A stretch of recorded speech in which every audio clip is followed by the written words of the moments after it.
दोस्तों, यूपी के जाने माने आईएएस अधिकारी नवनीत सहगल के हाल ही में प्रसार भारती से अध्यक्ष पद से इस्तीफा देने की खबरें सामने आ रही हैं। नवनीत सहगल 1988 बैच के आईएएस अधिकारी हैं।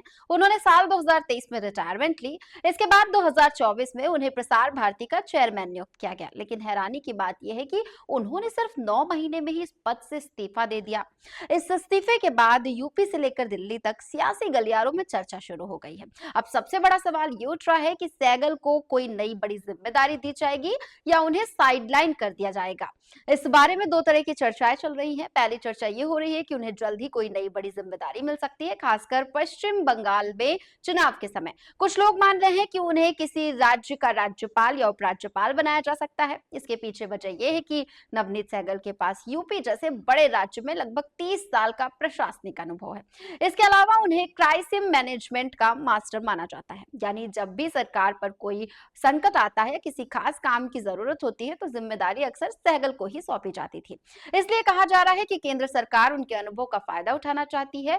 वहीं दूसरी ओर चर्चा ये भी हो रही है कि पीएमओ उनसे नाराज हो गया है। कहा जा रहा है कि सहगल के खिलाफ सोशल मीडिया पर लगातार अभियान चला और प्रसार भारती से जुड़ी कुछ शिकायतें पीएमओ तक पहुंची। इसके चलते उनका इस्तीफा लिया गया।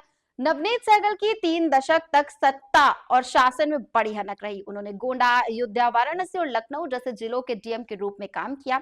इसके अलावा बसपा की सरकार में, सपा की अखिलेश यादव की सरकार और भाजपा की योगी सरकार में भी उन्होंने बड़ी जिम्मेदारी संभाली।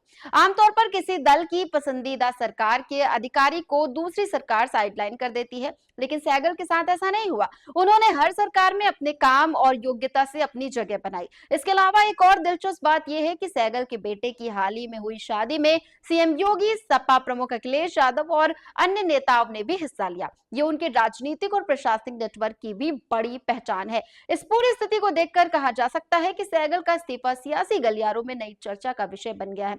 कुछ लोग मान रहे हैं कि उन्हें जल्द ही कोई नई महत्वपूर्ण जिम्मेदारी दी जाएगी, जबकि कुछ का मानना है कि सोशल मीडिया और पीएमओ की नाराजगी के कारण उन्हें साइडलाइन किया जा रहा है। हालांकि ये कहना अभी मुश्किल है कि नवनीत सहगल की अगली मंजिल क्या होगी, लेकिन इतना तय है कि उनके अनुभव, कार्यशैली और प्रशासनिक कुशलता के कारण उनका नाम हमेशा चर्चाओं में रहेगा।